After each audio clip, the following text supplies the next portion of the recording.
Welcome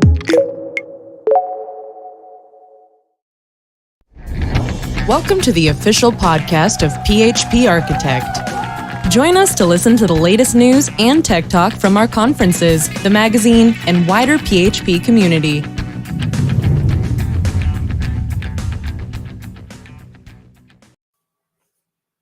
You're listening to the PHP Podcast, episode 23.6.1, the official podcast of PHP Architect, where we bring you the latest insights into the PHP Architect magazine, conferences, and more. I'm your host, John Congdon, and with me is my friend and business partner, Eric Van Johnson. Hello. Oh, can't hear you. Hello? Way to start us off. We are professionals. Don't question us. It's been a while since we've done one of these. About time we get back to it. We need to change our starting soon buff bumper there to join Tech 2024. There you go. We need to do that. This podcast is made a little bit better by our friends over at JetBrains and PHP Storm, and we'll talk a little bit more about them later. In the meantime, let's talk about tech. Dude, what an experience that was. I was like on a high for like weeks after tech. It was still much fun. on it. I'm sure if you listen to this podcast at all, you know we put on the PHP Tech Conference. If you're new, welcome. Eric and I run PHP Architect, and just last month put on PHP Tech for the first time since the pandemic, and it was a success. Learned a lot. I think so. Yeah, learned a ton. We did learn a ton, and we continue to learn more.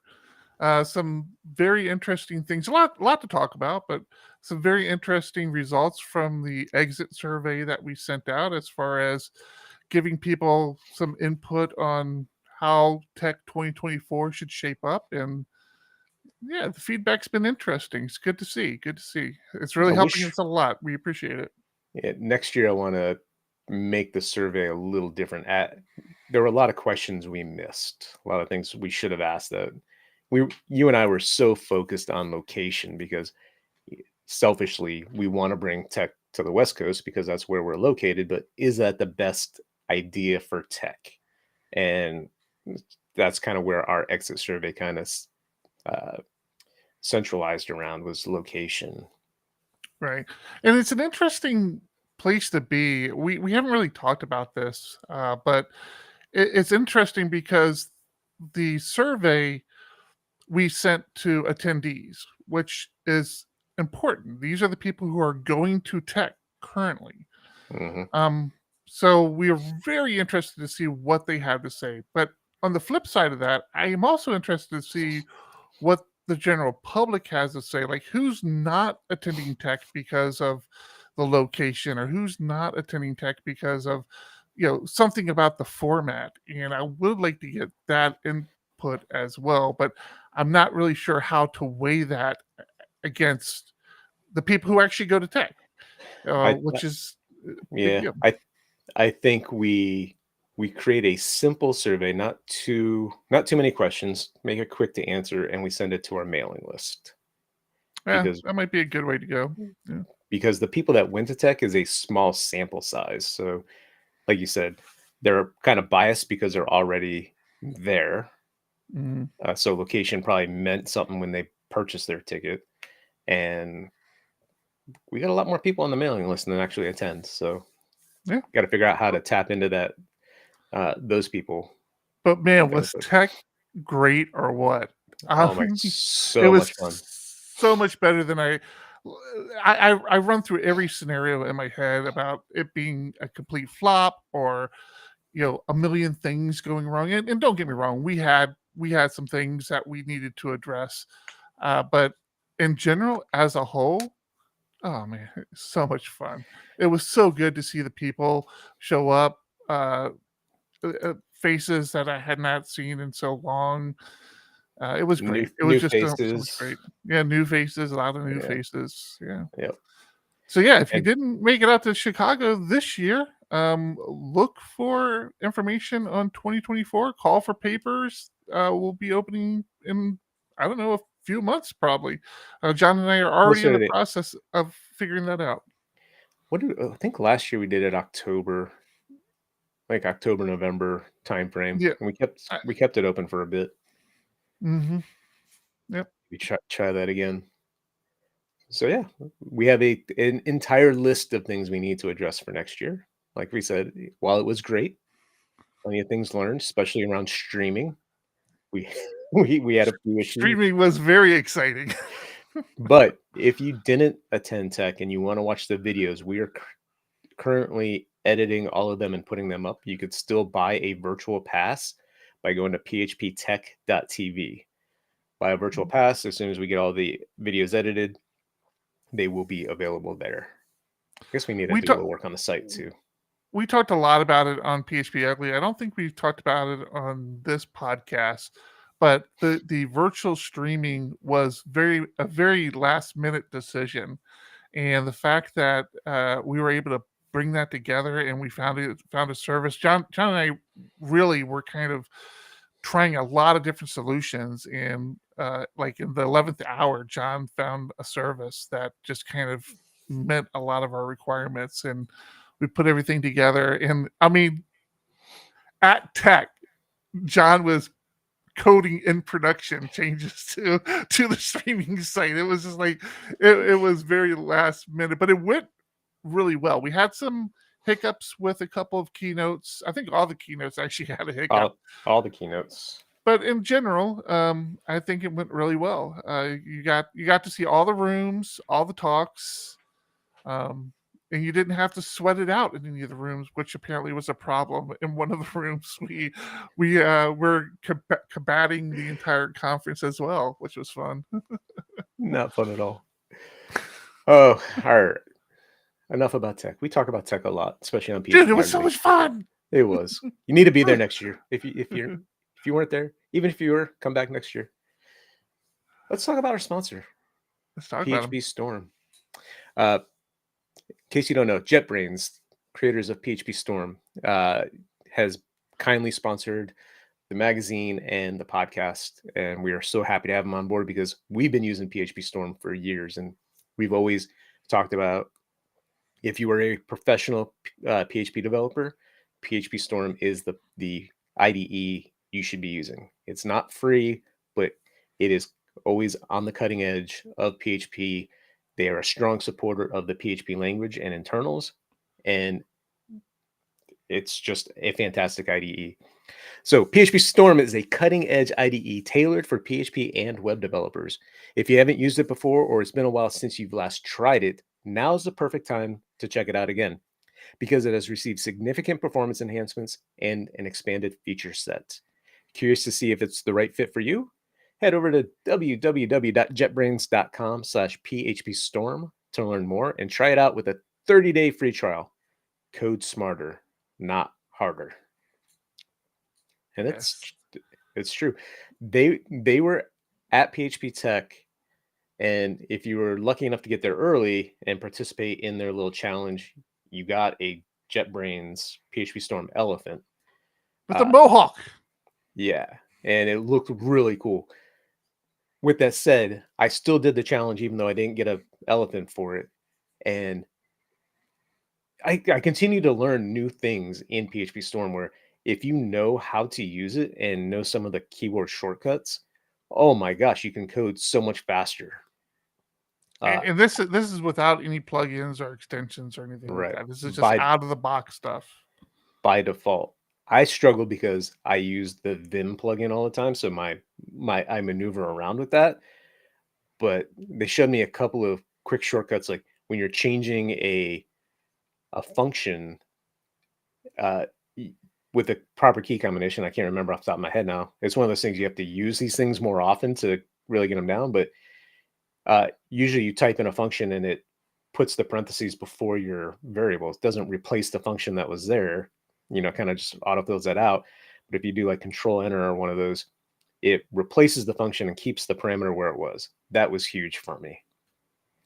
Cool. They showed a couple others that I do use, like once you implement an interface, you can option enter or another keyboard shortcut to automatically fill in all the methods that you need to create. It's Stub it out. Yeah. super helpful. I use that. Yeah. But yeah, they called it code golf. I think it was. They gave you two screens. One, you had to make your code look like the screen on the right in as few keystrokes as possible. And because I kept hitting J's and K's and H's and L's, it was like, yeah, you lose. It was like, oh wait, that's not right. Backspace. Oh, now there's more keystrokes. I was going for the highest score, not the lowest score, and I realized I screwed that up. Yeah, I honestly, PHP Storm is one of those tools that, as John mentioned earlier, if you get paid to code, worth the investment. Don't even think twice about it. But everybody I talked to with PHP who use PHP Storm full time, and there's a lot of them out there. I mean, we're talking like developers with years and years of experience using PHP Storm. Everybody like uses maybe like 5% of that functionality, and it's never like the same 5%. Like everybody finds these little niches in PHP Storm that they like and they use all the time, and yeah, there's just so much in there. So yeah, jump in there, kind of feel around, see what works for you. I'm very much like John. I depend very heavily on the Vim plugin, and a lot of I've mapped a lot of the functions of PHP Storm to Vim bindings, which I keep promising our PHP Ugly audience that I will do a video on my Vim binding setups for PHP Storm. But yeah, just give it a try. All right, one day. So let's talk about PHP Architect, the company / magazine. We put on tech last month, and we fell way behind on magazine production. I mean, we apologize. Yeah, it's embarrassing. We apologize. We rely on content from our columnists, and then a lot of them were at tech and preparing for tech because a lot of them gave presentations. Not to make excuses, it's just reality. That's what happened. We fell behind. I didn't get some information to our editor in time for them to continue working while we were at tech. So we fell even further behind, and we got the magazine out on the last day of the month with hours last hour of the month. Pretty last much. hour of the month. With hours to spare on the West Coast, we were late on the East Coast. With that said, we apologize for that. We're working to make it better. We are in the process of working on while we're recording this on June 6th, hoping to get that turned around quickly. With that said, there was another mistake made by me. I feel like this is a confessional of John in this episode. If you were supposed to get a print edition of the April article, of the April issue, you probably haven't gotten it. I'm going to send it out with the May issue. So you'll end up getting two at the same time. I submitted after we released the May issue on the last day of the month. We then have to turn around and give it to our printer. We are waiting for their final approval before they will print it. Long story short, when we send it to our printer, everybody gets basically an ID, and it's currently in the form of year, month, and then a unique identifier. So 2023, and for May it should have been 05. When we went to do the March print, I guess we sent the print out in the first couple days of April, and we didn't code that with the issue year and month. It was coded with when it was actually run. So because I ran it in April, everyone got an April ID. Well, when a few weeks later, when I went to actually do the April release, we used the same ID, and the printer is like, that ID already exists. We're not giving it to you. Yeah. but I didn't know And that.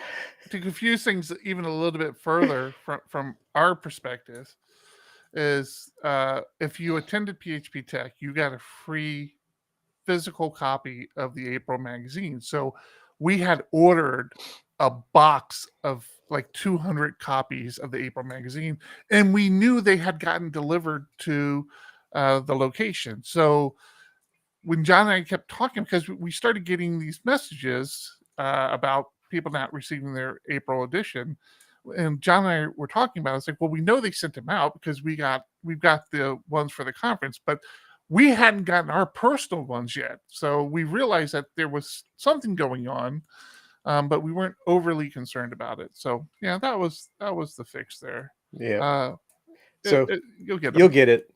You'll get it. Just unfortunately very late, and Yeah. we'll make the correction moving forward.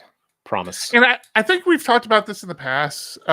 We have a lot of new subscribers. So if you're a new subscriber to PHP Architect, welcome. We hope you enjoy your year subscription of PHP Architect, and thanks for attending PHP Tech.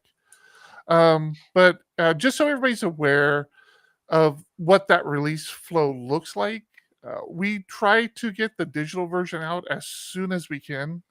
There's a lot of factors that contribute to that. We have multiple contributors. We got to get all the articles together. We got to do the layout, but we do honestly try to get that out as quickly as possible. Once the digital version is released, you should see it in your account, and we will send out an email typically a few days later, if not the next day, that it's been released. We will leave that out there for a while, a couple days, maybe a week, depending on the amount of feedback we get, where people are like, hey, there's an issue with this article, because the digital copy we can correct and fix your digital version in your account, but we can't do it after we send it to the printer. So we hold off for a little while, and then we send it to the printer, and then that's a whole process in and amongst itself. There's a back and forth with the printer, like John said. We have to get final approval and everything, and then they print and mail. I explain this because there's often a lot of confusion when a person who's expecting a print copy of the magazine gets into the next month and they hadn't received the previous month. First off, you won't receive the print copy of the month you subscribe. So if you were to subscribe today, you would not be receiving the print copy of, well, actually, you might actually do it this time. It's a timing thing. Yeah. But if it's already been sent to the printer, then you won't receive that month's print copy.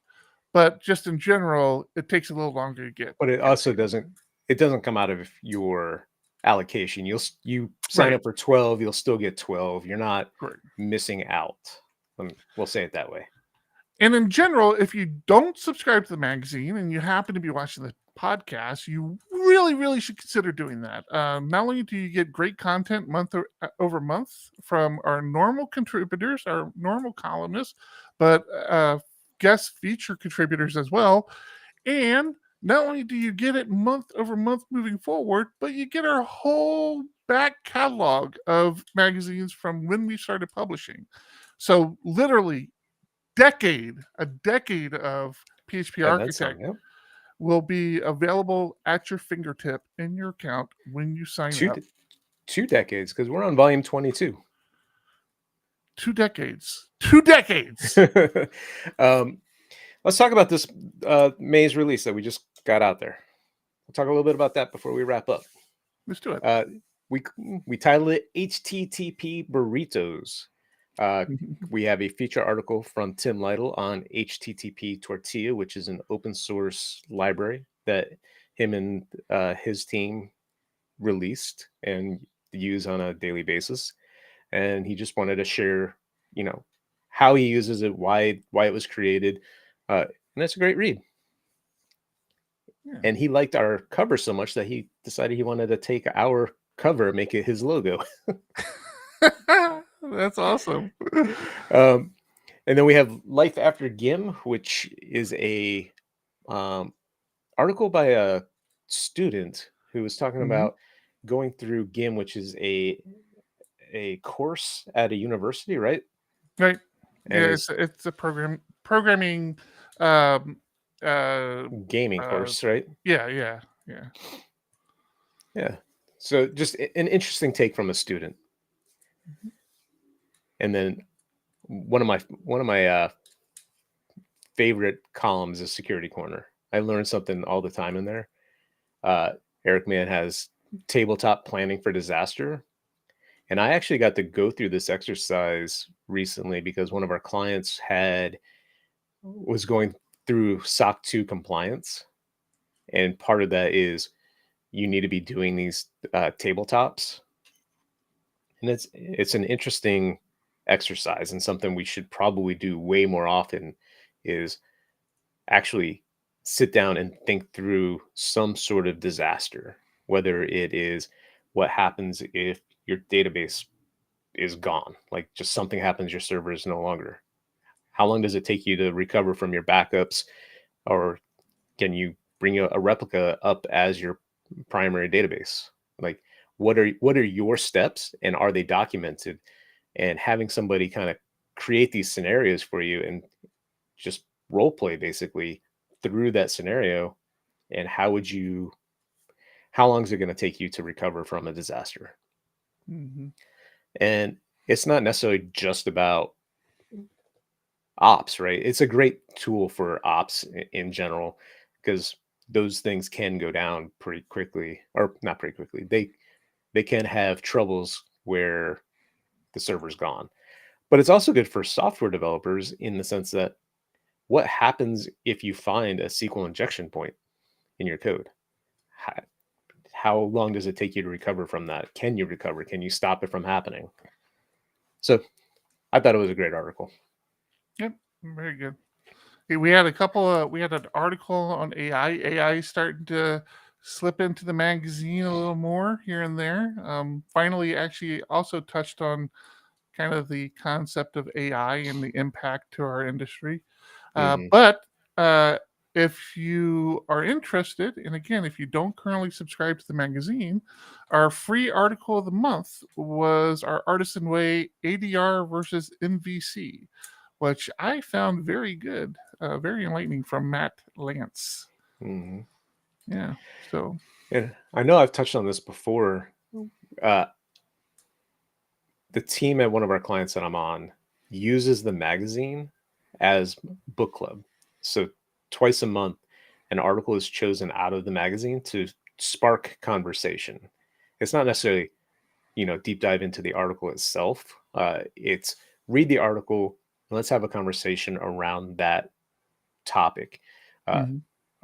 around the article itself, information in it, but then how do you apply it to our project?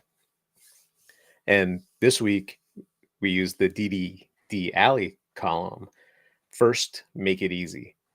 And it's a great look into refactoring a legacy application to make it somewhat more modern without a complete refactor. It's how do you isolate code in a class that is 1,000 plus lines long with, you know, 20 plus functions or methods in it, to make it where you can isolate the code and make changes and have a reasonable assurance that you're not breaking anything. And I like his approach of, he talks about a couple of different viewpoints, but then your manager says, do it quickly. I need this done tomorrow. Yeah. So it's a great read.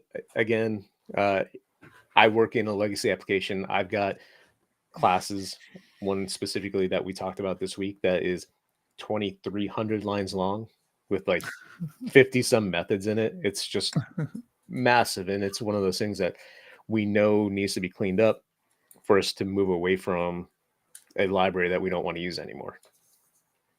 So highly recommend using the magazine for that purpose. Take an hour out of your week, talk to management about, we can't just code straight, 40 hours a week. Take some time to talk about things, make yourselves better. And continuing education is so important.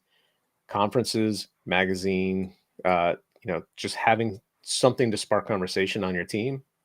I think is fantastic, and it's worked wonders for us. And if your company does want to do a team subscription, reach out to John and I directly.